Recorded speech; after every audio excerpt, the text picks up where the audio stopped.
मिंबर रसूल पर रौनक़ फ़रोज़ बावक़ार लाइक़ सजीज़ तकरीम उलमाए अहले सुन्नत महफ़िल पाक में तशरीफ़ फरमा मोहतरम बुज़ुर्गों, नौजवान साथियों, अज़ीज़ बच्चों और जुमला सामईन इकराम, अस्सलामु अलैकुम व रहमतुल्लाहि व बरकातुहू।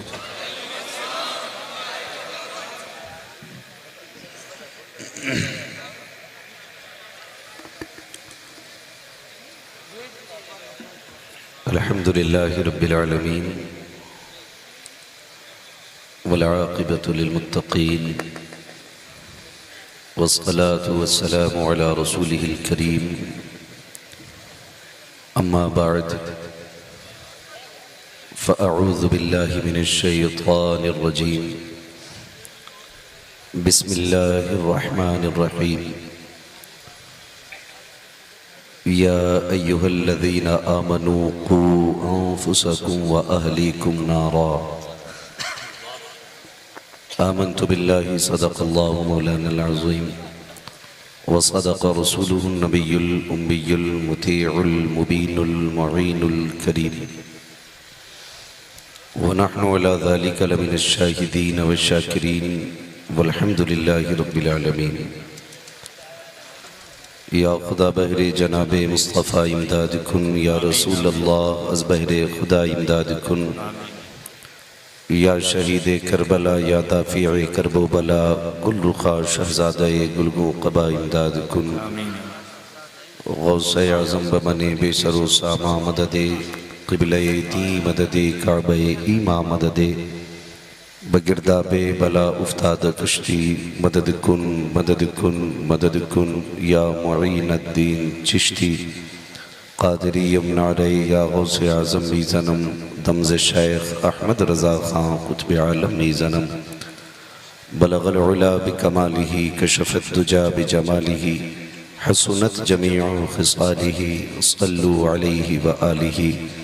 करूँ तेरे नाम पे जाँ फ़िदा, न बस एक जहाँ दो जहाँ फ़िदा, दो जहाँ से भी नहीं जी भरा, करूँ क्या करोड़ों जहाँ नहीं। जिसको अपने नबी से जितनी मोहब्बत का ख्याल हो, कोशिश करें उतनी ही आवाज़ निकाल कर रसूल और आले रसूल की बारगाह में दुरूद व सलाम की डालियाँ निछावर कर लें। पढ़ें बावाज़ बुलंद, अल्लाहुम्मा सल्ली अला सय्यदिना व शफ़ीइना सल्लु अलैहि सलातु वस्सलामु अलैहि करम सल्लल्लाहु तआला व आलिहि व अस्हाबिहि व बारिक व सल्लिम सलातन व सलामन अलैका या रसूल अल्लाह सल्लल्लाहु तआला अलैहि वसल्लम। मिंबर रसूल पर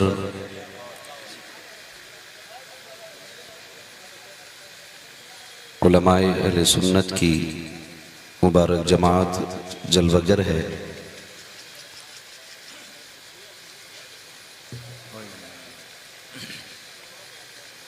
और वक्त बड़ी तेज़ी के साथ गुज़र रहा है। फजर का वक्त शुरू होने में मेरी घड़ी के हिसाब से तकरीबन 41 मिनट बाकी हैं।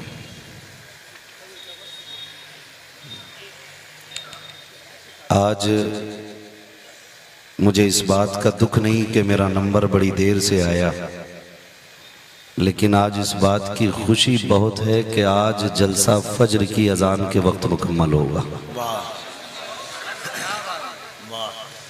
और इंशाअल्लाह अब जो भी सोएगा वो फजर की नमाज पढ़ के सोएगा, ठीक है ना।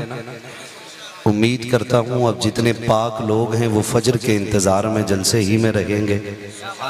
अगर कोई बदन का नापाक है या कपड़ों का नापाक है तो वही उठ के जा सकता है, मिंबर वाले लोगों को छोड़कर, क्योंकि इसमें अक्सर इमाम होंगे। मस्जिदें जिम्मेदारी मुसल्ले की है, ये लोग तो अपनी जिम्मेदारी के लिए जाएंगे, लेकिन बाकी तो यही गुमान किया जाएगा कि जब जलसा फजर तक चलना है तो फिर उम्मीद है इंशाअल्लाह सारी नमाज पढ़ेंगे। बैठे कहाँ पे हैं, ये कौन सी जगह है? ईदगाह में बैठे ना, अल्लाह करे नमाज यहीं पे पढ़ ली जाए। हाय हाय हाय हाय हाय, ये भी एक रिकॉर्ड हो जाएगा। वाह वाह वाह, ये रिकॉर्ड हो जाएगा कि ईदगाह में 2 नमाजों के अलावा तीसरी एक और होगी। वाह वाह वाह। लेकिन ये शर्त नहीं है कि यहाँ सिर्फ ईद की पढ़ी जाए, यहाँ आप फजर भी पढ़ सकते हैं। क्या बात है।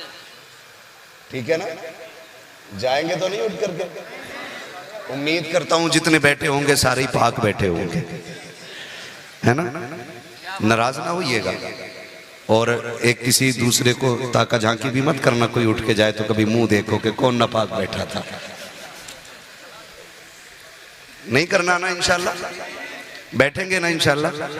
मेरा नजरिया यह है कि मिंबर से लेकर के आखिरी बंदे तक यहाँ जितने भी बैठे हुजूर के आशिक बैठे हुए हैं। सुभान अल्लाह। हाय हाय, अभी तक कोई ऐसा मीटर या कोई ऐसी मशीन नहीं बनी है कि जो किसी बंदे को छुआ के ये बता दे कि इसका इश्क कितना किलो है। हाँ, मगर इतना ज़रूर है कि लोगों के अक़वालो अफ़आल उसके इश्क की तफसीर खुद ब खुद बयान कर देते हैं। समझ गए मेरी बात? तो उम्मीद करता हूँ कि सारी मोहब्बतों के साथ बैठेंगे। अभी भाई कफील अंबर साहब बड़े अच्छे अंदाज में नातो मनक़बत के अशार सुना रहे थे और मुझे बहुत अच्छा लगता है वो इनका तराना क्या तूने नहीं देखा, और माशाअल्लाह उसको पढ़ते भी अच्छा है। अल्लाह इनको मज़ीद तरक्कियाँ और बरकतें अता फरमाए। उनसे पहले तर्जमाने मसलक के आला हज़रत, शायरे मसलक के आला हज़रत,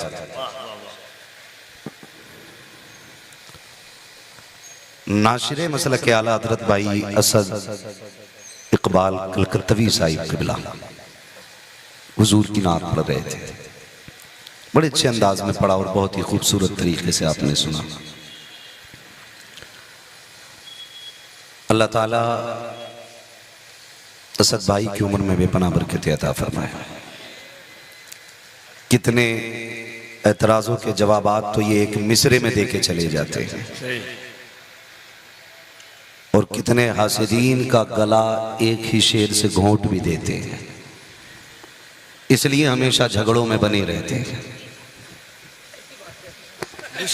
दुश्मने अहमद पे शिद्दत कीजिए। हाँ, इसलिए मैंने एक शेर पढ़ा था भाई। हाँ। उसमें एक शेर था, इमाम अहमद रजा ने कब उसको दफन कर डाला, इमाम अहमद रजा ने कब उसको दफन कर डाला, वहाबी अभी अरवाहे सलासा लेके बैठे हैं।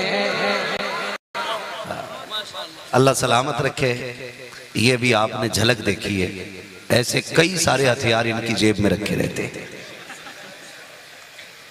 ऐसे लोगों का हमें एहतराम करना चाहिए, इन्हें इज्जत देनी चाहिए। कभी ये बात ना करना हमने पैसा दिया है, ये कोई चीज नहीं है। आप हमसे कहें अभी आपको हम दे के जाएंगे, मगर किसी शायर को आप ना चंद दिनों की कमाई में नहीं तोल सकते, नहीं तोल सकते। दौलत की औकात तब पता चलती है जब उम्र गुजर जाती है, बंदा एड़ियां रगड़ता रह जाता और हुजूर की दरबार की हाजिरी नहीं होती है, तब पता चलता दौलत की कोई औकात नहीं। ये सब नसीब की बात है। खाली अगर पैसे से कोई नात खां बन जाते ना तो सारे ही नात खां होते। सच ये है कि जिसे चाहा दर पे बुला लिया, जिसे चाहा अपना बना लिया। ये बड़े करम के हैं फैसले, ये बड़े नसीब की बात है, ये बड़े नसीब की बात है। तो इन बातों पे गुस्सा ना किया करो, और नात हो या तकरीर हो उतनी सुना करो जितनी हजम कर लिया करो। सही है। बात कड़वी आ रही है, बर्दाश्त कीजिएगा, और मैं इसी से मशहूर भी हूं। मैं पहले कह दूं, मैं आईना को दिखाऊंगा दाग चेहरे के, जिसे खराब लगे सामने से हट जाए। हाय हाय हाय, नारे तकबीर, नारे रिसालत। भैया कपड़े ठीक है आपके? ये जो जा रहे हैं चाय वाला। अच्छा चाय वाला, अरे भाई चाय वालों से भी बड़ा खतरा है, चाय वाले से भी बच के रहना है ना। चलो चाय वाला हल्के में मत लेना, समझ रहे मेरी बात, हल्के में मत लेना, कम कोई नहीं और पता नहीं कब चाय वाला कहां पहुंच जाए। अगर आगे नहीं बढ़ा तो सिर्फ मस्जिद का इमाम ही आगे नहीं बढ़ा, बाकी चाय वाला भी प्राइम मिनिस्टर बन गया, लेकिन इमाम आज भी 6,000 पे बेचारा रुका हुआ है। हमें सोचना चाहिए थोड़ा सा इमाम की भी हम तो तरक्की करें ताकि वो नमाज खुशू खुशू से पढ़ाए। लोग कहने हजरत दिल ही नहीं लग रहा नमाज में, इमाम कैसा रखा जरा ये भी बता। कि इमाम तो बहुत अच्छे बगबगे कपड़े पहनते हैं, नए कपड़े पहनते हैं, साफ सुथरे। भाई कपड़े देखें तूने, कपड़ों का खर्च भी होता होगा ना, क्या देते हैं ना 7,000, तो 7,000 रुपए एक बच्चे की स्कूल की फीस होती है। सही है महीने की। अगर आप किसी सही स्कूल में बच्चे पढ़ा रहे हैं तो 7,000 रुपए एक बच्चे की स्कूल की फीस होती है। कह रहे हम दे रहे हैं ना, आपने 7,000 दिए, चलो 5,000 उसने बच्चों की फीस भर दी, 2,000 बचे। एक वक्त में मिनिमम एक चूल्हे का खर्च अगर 3 मेंबर, 2 मियाँ बीवी, 5 लोग अगर है ना, तो मिनिमम कम से कम खर्चा 500-600 रुपए एक वक्त के खाने का। बचे कितने थे? 2,000। एक वक्त के खाने का खर्चा कितना? 500 मैंने कम से कम जोड़ा है, 500 कम से कम जोड़ा, 1,000 रुपए रोज का खर्च एक चूल्हे का है, रोज का खर्च हो गया। अब 2 दिन में 2,000 खत्म, 28 दिन इमाम क्या करेगा? तावीज करता तो कहते हैं देखा रखना नहीं है, डोरी कर रहे हैं। दुकान कर ले कि नहीं रखना, इमाम साहब ने दुकान रख ली है। हम इतना देते भी नहीं है कि उसके बच्चों का खर्चा चल सके, और उसे कुछ करना भी नहीं देते, तो फिर एक काम करो, जहर दे दिया करो। ये सच्ची बात है, ये हकीकत बात है, फिर जहर दे दो। अब जब कर्ज वाले, मिर्च मसाले वाला, गोश्त वाला, शादी के खर्चे, लेन देन, अपनों का लेन देन, शादी के जो खर्चे होते हैं वो जब इमाम के सर पे आते हैं, करना जरूरी होते हैं कुछ काम। मिसाल के तौर पे एक मोटी सी बात ले ले, जो न्योता दिया जाता, न्योता चलता है, चलता न्योता, क्या कहते हैं उसको? इधर न्योता ही कहते हैं ना। वो क्या होता है कि शादी हुई अब्दुल्ला भाई के बेटे की, तो वलीमे में गए, 1,000 का न्योता जेब में डाला, खाना खाया, लिखवाया, आ गए। 2 बातें बताइए, अरबाबे मिंबर की सिर्फ दुआएं चाहिए और आपकी तवज्जो। बात सही लगे ना तो इस पे अमल करने की कोशिश करना। आपने जो 1,000 रुपए दिए हैं, क्यों दिए? मदद के तौर पे या कर्जे के तौर पे? जी, तो फिर लिखवाए क्यों? अगर मदद की थी तो लिखवाए क्यों? सही है, लिखवाए हैं, इसका मतलब आपने यूं लिखवाए कि ये बब्बन को मेरा न्योता याद रहे। मैं 1,000 दे के जा रहा हूं, ये 1,100 देने आए। अरे कहां से लाते हैं सब यार, वाह वाह वाह वाह। ये है कि नहीं? समझ पा रहे हैं पीछे तक सारे लोग? अगर हम दे रहे हैं तो इसलिए दे रहे हैं ताकि ये हमें बढ़ा के दे। कई मर्तबा ऐसा होता है कि या तो लिखी हुई कॉपी गुम जाती है, या जिसने दिया है वो बंदा ही मर जाता है, या जिसको दिया है वो मर जाता है कि नहीं? ये होता है कि नहीं भाई? जिसने बेटे की शादी की उसने भीख मांगी आपसे, और उसे मांगने की इजाजत है? नहीं, मांगने की इजाजत अल्लामा जलालुद्दीन साहब बैठे हुए हैं, असद इकबाल साहब और मैं तमाम तर उलमा, नाम नहीं जानता हूं जिनके, समझता हूं ये मिंबर पर बैठे सारे जिम्मेदार लोग हैं, और जिम्मेदारी के साथ कह के जा रहा हूं इस बात को, जिम्मेदारी के साथ कह के जा रहा हूं। मांगने की सिर्फ उसको इजाजत है जिसके पास एक वक्त का भी खाना मौजूद ना हो। जब उसने मांगा ही नहीं, आपने दिया क्यों? जबरदस्ती का आपने उसको मकरूज बनाया। अगर कोई किसी का 1 रुपया लेके मर गया, उसने माफ नहीं किया और इसने दिया नहीं, तो फरमाया गया कि 1 रुपए यानी कहा गया कि 1 पैसे के बदले में उसकी 500 मकबूल नमाजें उसको दिलवाई जाएंगी जिसका कर्जा हो, वो भी मकबूल, वो वाली नहीं जिसमें सजदे में जाके इमाम के अंगूठे चेक कर रहा था। वो नमाजें जो खुशू खुशू के साथ पढ़ी गई, जिनमें लिल्लाहियत थी, ऐसी 500 नमाजें ली जाएंगी। कुछ सोच रहे होंगे हम पे तो है ही ना, ले लो, क्या लोगे? फरमाया गया जब नेकियां कम पड़ जाएंगी तो उसके गुनाह लाद दिए जाएंगे उस बंदे पे, फिर गुनाह लाद दिए जाएंगे।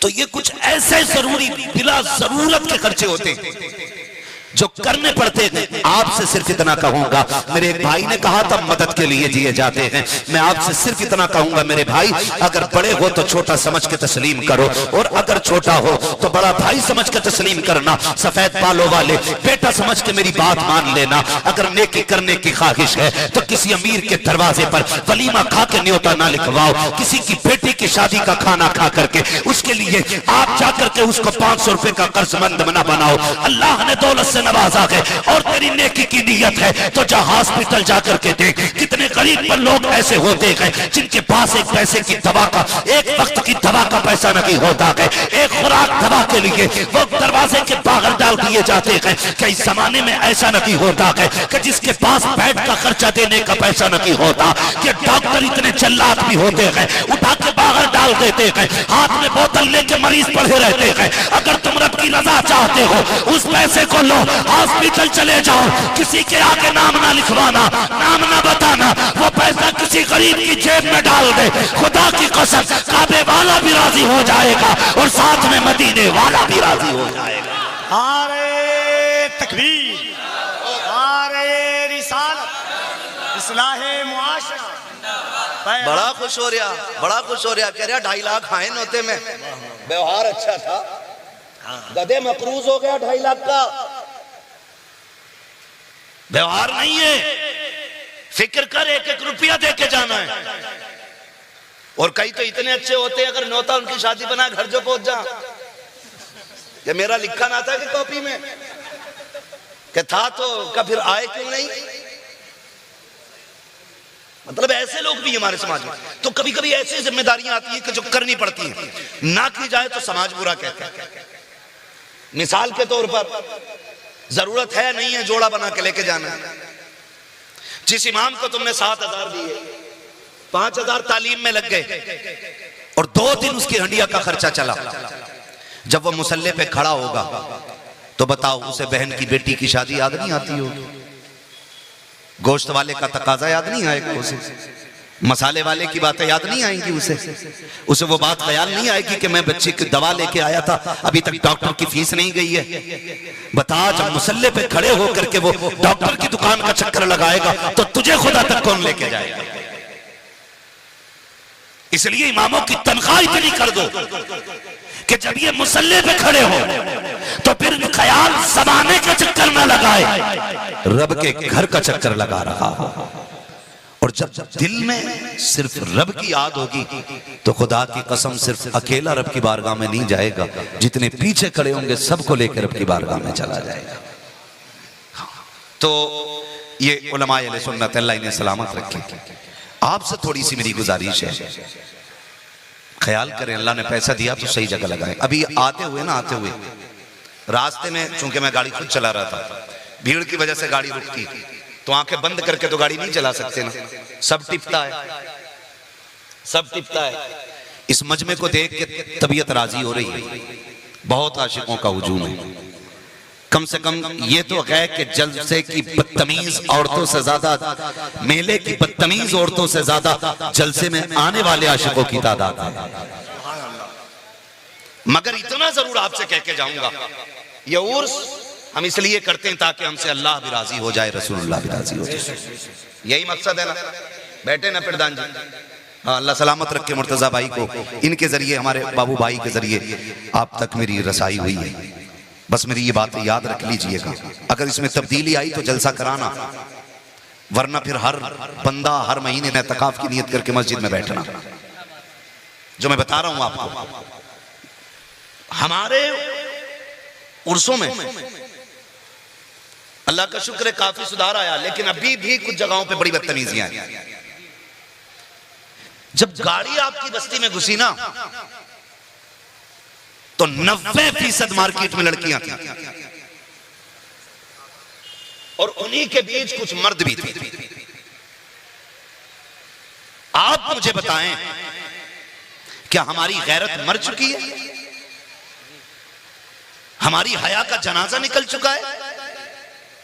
वो जो नकाब में मेले के अंदर दुकानों के चक्कर लगा रही है, वो किसी गैर की बेटी नहीं, या तो तेरी बेटी है या मेरी बेटी है। बताया जाए मुझे, या तो तुम्हारी बेटी है या मेरी बेटी है। क्यों आई मेले में? क्या जरूरत थी इसकी यहां आने की? क्या शरीयत इजाजत देती है? बोलो, शरीयत इजाजत देती है? अम्मा यार, बिना महरम की औरत हज के लिए नहीं जा सकती। तूने बेलगाम मेले में भेज दी, हिसाब नहीं देना अल्लाह को, मुंह नहीं दिखाना अपने रब की बारगाह में। आपसे एक बात सदमे हमें देते, न हम फरियाद यूं करते, न कुलते राज़े सरबस्ता न यूं रुसवाई।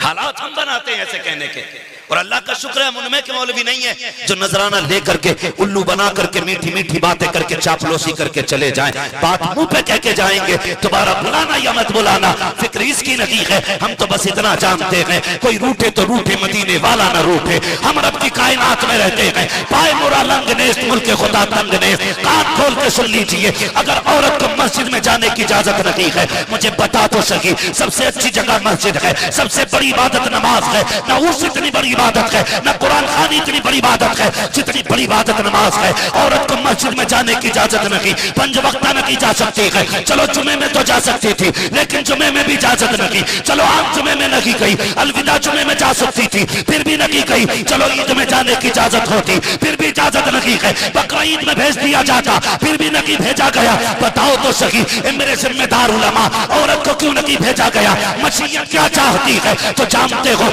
मदीने वाले ने जिसने इज्जतों के पहरे बैठाए हैं, जिसने हया की दीवारें ऊंचे की है, उस नबी का पैगाम हमारी आंखें खोलता है। वजह सिर्फ इतनी है, अगर औरत मर्दों के साथ खड़ी होगी तो वहां से खताओं के दरवाजे खुलेंगे, फितने बर्पा हो जाएंगे। अगर मर्द औरत का इख्तलात होगा तो वहां से फितने जन्म लेंगे, चाहे मस्जिद ही क्यों ना हो। औरत को मर्द के साथ आने की इजाजत नहीं। अब मुझे पता, जो इस्लाम औरत को मस्जिद की इजाजत नहीं देता, वो मेरे मजार पे आने की इजाजत कैसे दे सकता है? नारे तकबीर, नारे रिसालत, इनसे शहीदे मिल्लत, इनसे इस्लाहे मुआशरा, हज़रत अल्लामा मुफ्ती हम्माद साहब किबला। सुभान अल्लाह, सुभान। बड़ा खून लगा है इस दीन के लिए, बड़ी कुर्बानियां दी गई हैं। हमें तो पता नहीं चला ना हमारा बाप कटा, ना हमने बेटे की लाश के टुकड़े देखे, ना हमने भाइयों को बिना कफन के दफन किया। हमें क्या पता दीन क्या है? पूछ कभी फिलिस्तीन वालों से, कभी 6 माह के बच्चे की जली लाश उठाते हैं, कभी 6 साल के बच्चों के कटे गले दिखाए जाते हैं। उनसे पूछो तो सही ये कुर्बानियां किसके लिए है? आज भी उनका ऐलान यही है कि ये एक बच्चा तो क्या, हम अपनी पूरी हस्ती फना कर देंगे, लेकिन मुस्तफा के दीन पे आंच नहीं आने देंगे। ये फिलिस्तीन के बच्चों की सदाएं हैं। अभी हमारे घर पे बम नहीं गिरा है, अभी बच्चे नहीं काटे गए हैं, इसलिए इस्लाम की कदर नहीं है। यूं कि तुम बेटियों को आवारा निकाल देते हो। नहीं मेरे भाई, कदर करो इस्लाम की। शायद तुम्हें तारीख याद ना हो तो बताता चलो, तुम्हें पता है जंगे उहद का मौका है। मेरे नबी के शफीक चचा, जो मुस्तफा की ताकत भी कहे जाते थे, आका की कमर का जोर जिन्हें कहा जाता था, जिनको मुस्तफा का शेर कहा जाता था, अल्लाह अकबर, वो अमीर हमजा जो मुस्तफा के जिगर का टुकड़ा है, वो अमीर हमजा जो मुस्तफा की हिम्मत थे। जब आए गए दीन में तो दीन को ताकत मिल गई है। उसी अमीर हमजा की कहानी सुन प्यारे, आज के बाद बेटियों को घर से मत निकालना। तुझे क्या पता दीन पे कितनी बड़ी कीमत लगी है। जब जंगे उहद हुई है, मेरे महबूब ने कहा था शहीदों के लाशें इकट्ठे किए जाए। सहाबा लाशें उठा के ला रहे हैं, लेकिन जब खबर मिली है सहाबा मेरा चचा कहाँ है, किसी ने कहा या रसूल अल्लाह फला कट्टे में लाश पड़ी हुई है। आका करीम ने कहा जाओ मेरे चाचा को उठा के लाओ। जब उठाने की बात आई है, सहाबा की गर्दनें झुक गई थी। या रसूल अल्लाह, सारी लाशें उठाई जा सकती है, लेकिन अमीर हमजा की लाश को नहीं उठाया जा सकता। मेरे महबूब ने कहा था क्या हुआ? कहा आका देखो तो सही, ना आंखें सलामत है, ना उनका सीना सलामत है, उनका कलेजा भी निकाला गया है, ना कान भी कट चुके हैं। जब मेरे महबूब ने इतना सुना है, दर्द इतना हुआ कि महबूब ने आज सर पे काली पट्टी बांध ली है, काली पट्टी बांध ली है। कहते हैं सहाबा मेरे चचा के बारे में बताओ, मेरे चचा के बारे में बताओ। और तुझे क्या पता दीन पे क्या लगा है, दीन कैसे हम तक पहुंचा है? हमारी गैरत जाग जानी चाहिए, तारीख उठाइए। जब महबूब चचा की लाश के पास आए हैं, खुदा की कसम जमीन कांप रही थी, जमीन कांप रही थी। कौन दर्द का अंदाजा लगाएगा? जब हजरत सफिया आई है भाई की शहादत की खबर सुन के, मेरे नबी ने कहा था जुबैर अपनी बहन को जाके रोक दो, अपनी अम्मी को जाके रोक दो, कहीं ऐसा ना हो कि ये भाई के लाशे को आके देख ले। अगर देख लिया तो बहन बर्दाश्त न कर सकेगी। क्या हाल था मेरे